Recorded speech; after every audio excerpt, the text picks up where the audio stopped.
येरुणकरांनी जो आमच्या आक्षेप घेतलेला आहे की तुम्ही काय करत होता आतापर्यंत, आम्हाला कायदेशीर लोकांची देणी द्यायची होती, अनेक प्रश्न लोकांचे सोडवायचे होते, अनेक कामगारांची देणी देण्याच्या बाबतीमध्ये आमची धडपड होती, त्यातून गिरणी कामगारांचा हा घराचा कायद्याच्या बाबतीमध्ये अशी मागणी केली गेली की त्या काळचं काँग्रेसचं सरकार आणि राष्ट्रवादी शरद पवार साहेब यांचं जे सरकार होतं त्या काळामध्ये हा निर्णय पुढे आला की जो गिरणी कामगार उद्ध्वस्त झाला याच्यासाठी कुठेतरी घरं मिळाली पाहिजेत.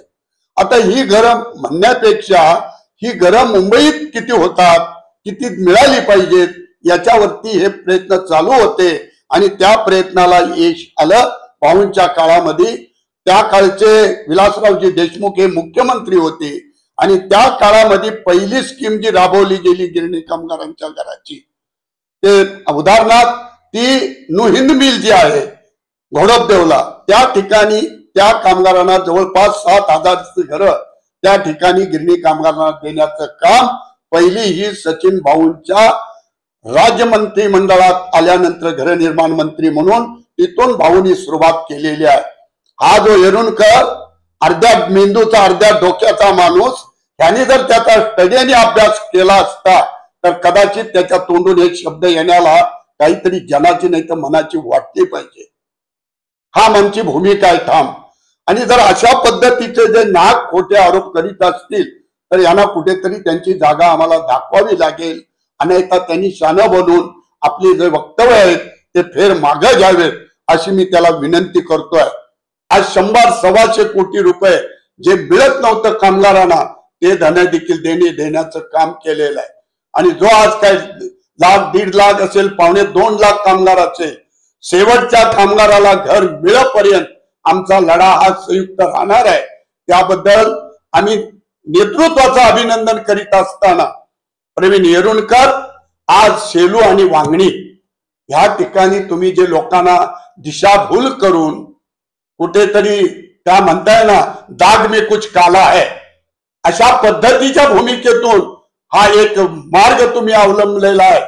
ध्यान ठेवून राहा. प्रवीण, मी एक विनंती करतोय, एक सभ्य भाषेमध्ये आता बोललेला आहे. येरुणकर, याच्या पुढे जर सचिन भाऊंच्या बाबतीत बोलशील तर तुला ओपन चॅलेंज आहे. कुठं पाहिजे तिथं बोलू, आम्ही यायची आमची तयारी असेल. हे बोलताना जरी भान ठेवून बोलत जा. नेतृत्वावरती टीका करण्याची तुझी हिंमत काय झाली? कुठल्या आधारानं काय सचिन भाऊंचं चुकलेलं आहे? आमच्या नेतृत्वाचं काय चुकलेलं आहे? अरे जे होत नव्हतं त्या काळामध्ये देण्याचं काम त्या काळामध्ये सचिन भाऊंनी केलेलं आहे आणि ह्याच्या पुढेही ते करणार हा आम्हाला आत्मविश्वास आहे. एकत्र संघटना आलेल्या आहेत आणि राष्ट्रीय मिलमजूर संघाने त्याचं नेतृत्व करत आहे. त्या आमच्या नेतृत्वावर सुद्धा ते टीका करत आहे. त्यातील एक कामगार ज्याला आम्ही हल्लीच ओळखतो, प्रवीण येरुणकर, आणि जो गिरणी कामगार संघर्षामध्ये काम करतो आणि त्याचं नेतृत्व प्रवीण घाग करत आहे, असे लोक आमच्या नेतृत्वावर टीका करतायत. त्यांना एक माहित असेल का की हा कायदा आला कधी? गिरणी कामगार संघर्ष समितीचे अध्यक्ष त्यावेळचे इसवलकर, या इसवलकरांनी त्याचा मोठा प्रयत्न केला आणि त्यावेळेला सगळ्या संघटना एकत्र येऊन सरकार दरबारी, त्यावेळेला काँग्रेसचं सरकार होतं, सरकार दरबारी येऊन त्यांनी त्यांची मागणी केली की गिरणी कामगारांना मुंबईतच घरं मिळाली पाहिजे. काही लोकांनी त्यावेळेला प्रश्न उपस्थित केला, गिरणी कामगारांना मुंबईच्याच गिरणी कामगारांना घरं का दिली पाहिजे? गिरणी कामगार तर अख्ख्या भारतामध्ये विखुरलेले आहेत. परंतु त्यावेळेला इसवलकर असतील, सचिन अहिर असतील, त्यावेळेला सेनेचे कामगार सेनेचे अनेक लीडर असतील, आणखीन काही छोट्या छोट्या संघटनेचे पुढारी होते, त्यांनी हेच सांगितलं सरकारला की मुंबई मधल्याच गिरणी कामगारांना घरं का मिळावी? कारण त्यांचा सॅक्रिफाईस आहे, त्यांचा त्याग आहे आणि म्हणून त्यांना मिळाली पाहिजे हे जाणीव करून दिल्यानंतर त्यावेळच्या काँग्रेस सरकारने, त्यावेळेला आमचे अध्यक्ष सचिन अहिर त्यावेळेला राज्यमंत्री असताना हा कायदा केला आणि गिरणी कामगारांना घरं मिळाली पाहिजे हा कायदा ज्यावेळी त्याची अंमलबजावणी केली, त्यामुळेच आज गिरणी कामगार आपलं घर घेण्यासाठी अधिकार साबित ठेवलेला आहे. मग अशा वेळेला हे लोक ज्यावेळेला टीका करतात की या सरकारने काय केलं, या नेत्याने काय केलं, त्या नेत्याने, टीका करताना स्वतःकडे ज्या दुसऱ्याकडे एक वोट करतो तर 4 वोट आपल्याकडे असतात. आम्ही असं म्हणतोय, तुम्ही जबरदस्ती करताय शेलू वांगणीला या, तिकडचं भूमिपूजन करताय, मग आम्ही काय समजावं? त्या बिल्डर लोकांची तुम्ही दलाली घेतली आहेत का? असा जर आम्ही तुम्हाला प्रश्न विचारला तर तो चुकीचा ठरणार नाही.